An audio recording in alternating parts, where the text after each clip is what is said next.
Faraday and Henry law. Faraday and Henry ने ही electromagnetic induction की discovery की थी। तो इन्होंने अलग अलग एक्सपेरिमेंट किए जिसपे एट लास्ट इन्होंने प्रूव कर दिया कि अगर आप मैग्नेटिक फील्ड को चेंज करेंगे तो किसी भी कंडक्टर के अंदर इलेक्ट्रिक करंट प्रोड्यूस होगा, जिसे हम इंड्यूस करंट कहते हैं। तो हम नंबर 1 एक्सपेरिमेंट करेंगे जो सबसे पहले हेनरी ने और फैराडे ने किया था। तो एक्सपेरिमेंट 1 में क्या है,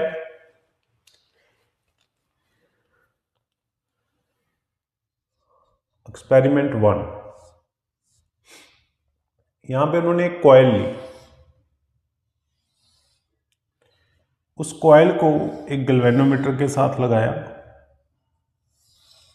गैल्वेनोमीटर होता है जो करंट को मेजर करता है, और यहां पे वो एक मैग्नेट को लेके आए।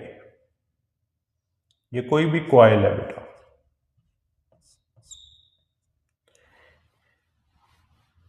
तो फर्स्ट उन्होंने क्या देखा कि जब वो इस मैग्नेट को इस कॉइल के पास लेके आएंगे ऐसे, तो ये जो गैल्वेनोमीटर है इसमें ये जो एरो है, जब आप इसको इधर लेके आए इस तरफ, मतलब north part is close to coil, तो गैल्वेनोमीटर ने सपोज राइट साइड मतलब ऐसे थी, इस तरफ डिफ्लेक्शन दे दी जब उसको पास लेके आए और फिर वापस आ गया। यानी जब नॉर्थ को इसके पास लेके आएंगे तो गैल्वेनोमीटर ने राइट साइड डिफ्लेक्शन दी और फिर वापस आ गया। ये टेम्परेरी डिफ्लेक्शन थी। दूसरे केस में जब ये इसको दूर लेके गए, फर्स्ट केस में क्या था, पास लेके आए, दूसरे में उसको दूर लेके गए। देन गैल्वेनोमीटर ने इसके अपोजिट डिफ्लेक्शन दी इस तरफ, मतलब पहले जब पास लेके आए थे गैल्वेनोमीटर ने ऐसे डिफ्लेक्शन दी, जब उसको दूर लेके जा रहे हैं देन अपोजिट डायरेक्शन में डिफ्लेक्शन देके वो वापस आ गया। यानी कि ये जो डिफ्लेक्शन है ये एक टेम्परेरी डिफ्लेक्शन थी। ऐसा नहीं है कि गैल्वेनोमीटर आपको रेगुलर करंट शो कर रहा है, जस्ट एक डिफ्लेक्शन शो कर रहा है, फ्लक्चुएट, जैसे फ्लक्चुएशन कहते हैं। नॉर्थ को पास लेके आए राइट साइड, नॉर्थ को दूर लेके गए साउथ साइड, फिर इसकी मूवमेंट को हमने फास्टर किया, मतलब बहुत ज्यादा जोर से फास्ट करते रहे ऐसे करके। देन फिर गैल्वेनोमीटर जो है एक पर्टिकुलर करंट देना उसने स्टार्ट कर दिया। तो इससे क्या प्रोड्यूस होता है, क्या प्रूव होता है कि मैग्नेटिक फील्ड, ये जो आपका मैग्नेट है वो मैग्नेटिक फील्ड प्रोड्यूस करेगा जब ये मैग्नेटिक फील्ड इसके साथ लिंक कर रही है और बार बार चेंज हो रही है, तो गैल्वेनोमीटर करंट शो कर रहा है। This is Faraday experiment number 1। फिर दूसरा उन्होंने एक्सपेरिमेंट किया, उन्होंने सेम कॉइल ली,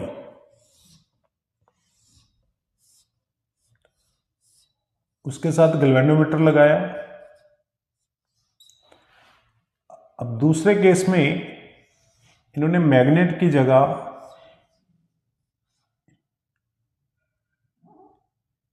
एक कॉइल ले ली, ये C1 है, ये C2 है, और इसमें करंट फ्लो कर रहा है रेगुलर ऐसे करके। ये बैटरी है,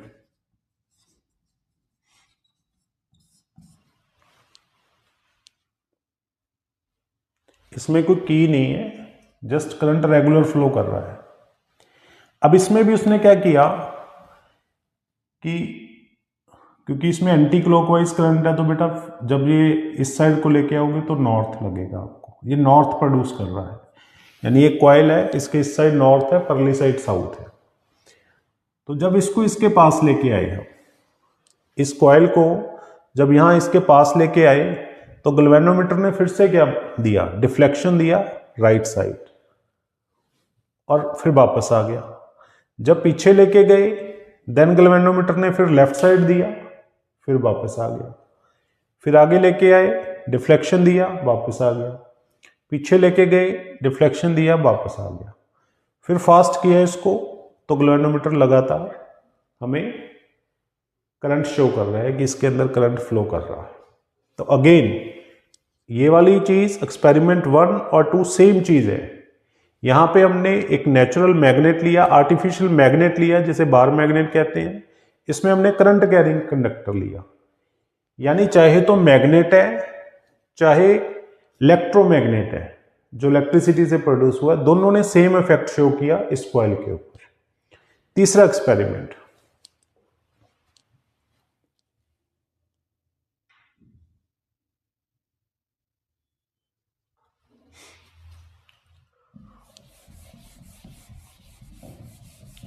थर्ड एक्सपेरिमेंट में same galvanometer, same coil,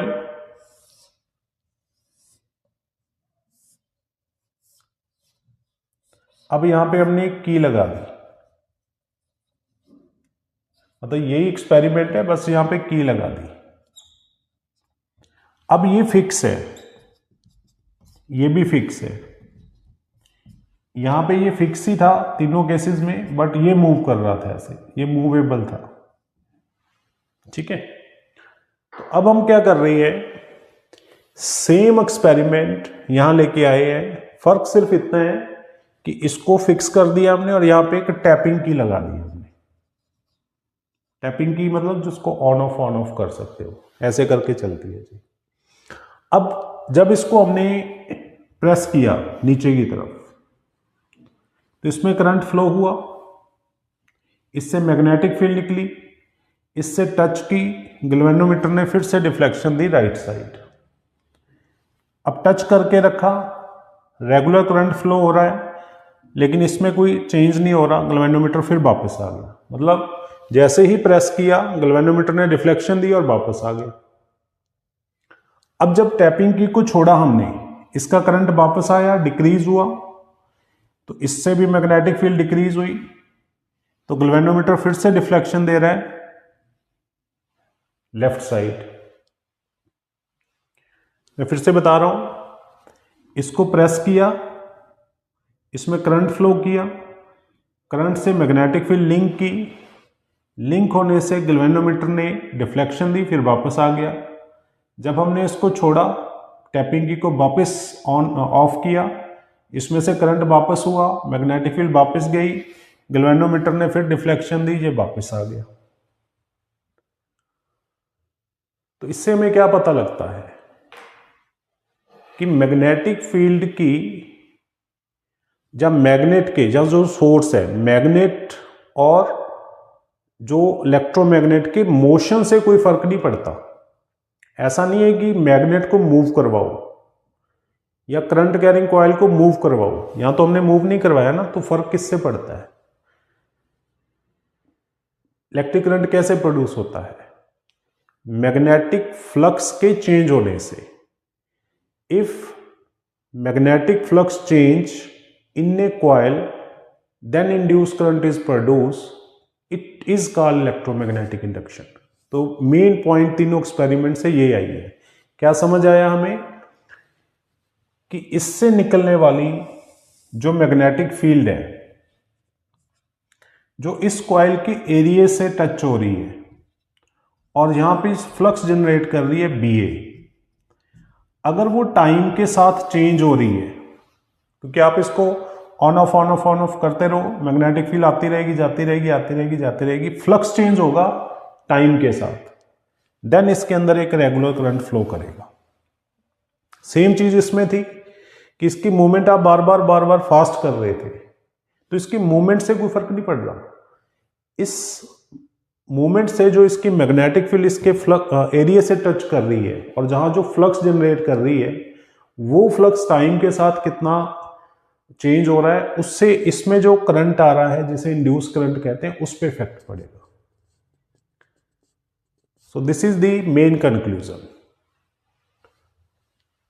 of Faraday and Henry experiment. तो इसमें लाइन हमारी क्या निकलती है, मेन लाइन जो हम लिखेंगे, induce current produce in a coil if magnetic flux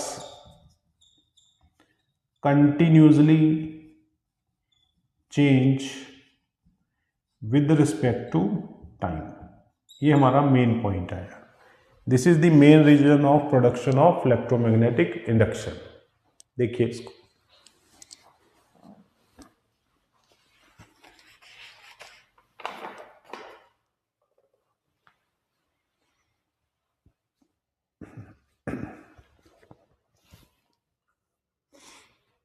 इस एक्सपेरिमेंट के बाद फैराडे ने दो लॉ दिए जिसे हम फैराडे लॉ कहते हैं।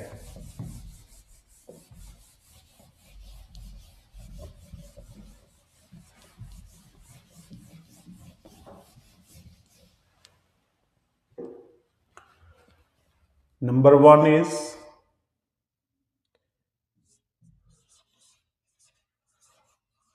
Faraday first law.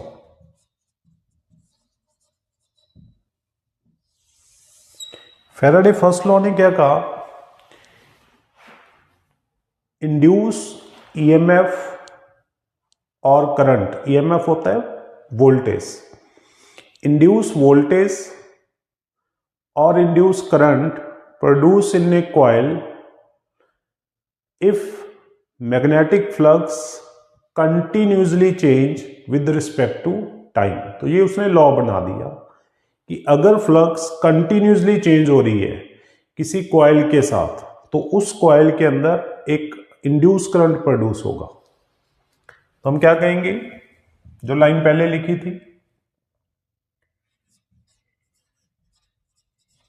Induce current is produce in a coil if magnetic flux continuously change with respect to time। अब ये बड़ा कंफ्यूजिंग वर्ड आ जाता है कि यार बच्चों को रहते हैं, सर इंड्यूस करंट कौन से टाइप का करंट है। इंड्यूस एक्चुअली एक वर्ड है, लाइक किसी कंडक्टर में कोई बैटरी तो हमने अटैच नहीं की, तो फिर उसमें करंट कैसे आया। तो उस कंडक्टर के अंदर ही जो करंट अपने आप प्रोड्यूस हो जाए उसे इंड्यूस करंट कहते हैं या इंड्यूस वोल्टेज कहते हैं, क्योंकि वोल्टेज आएगी तभी करंट आएगा ना। इसीलिए इंड्यूस का मतलब होता है जो मतलब अपने आप ही कंडक्टर करंट को जनरेट करे। अब सेकंड लॉ क्या कहता है,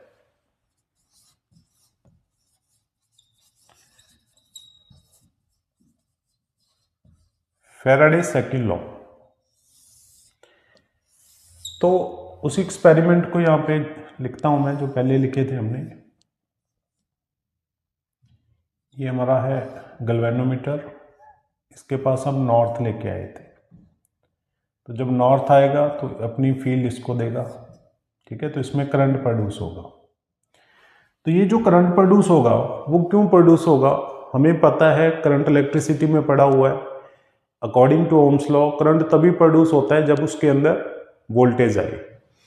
तो ये जो मैग्नेट है इसके अंदर वोल्टेज इंड्यूस करेगा, जिसे हम ईएमएफ कहते हैं। ईएमएफ आपने पढ़ा है पहले, इलेक्ट्रोमोटिव फोर्स बोला जाता है इसको। इलेक्ट्रॉन के मोशन के लिए जो फोर्स लगता है उसे इलेक्ट्रोमोटिव फोर्स कहते हैं। तो इसके अंदर जो ईएमएफ जनरेट होगी वो प्रोपोर्शनल होगी कि कितना फ्लक्स टाइम के साथ चेंज हो रहा है। इसे फ्लक्स रेट भी कहते हैं, मैग्नेटिक फ्लक्स रेट। तो ये दो लॉ थे। फर्स्ट लॉ, आपकी मैग्नेटिक फील्ड किसी कॉइल के साथ कितना टच कर रही है उससे मीनिंग नहीं है। मैग्नेटिक फील्ड लाइंस किसी कॉइल से टाइम के साथ कितनी चेंज हो रही है उसी से करंट प्रोड्यूस होगा। और वो जो फ्लक्स है टाइम के साथ, यानी उसकी रेट क्या है, flux rate is proportional to EMF. जो ईएमएफ जनरेट होगी वो फ्लक्स रेट पे डिपेंड करेगा। देखिए बेटा इसको, this is completely Faraday law.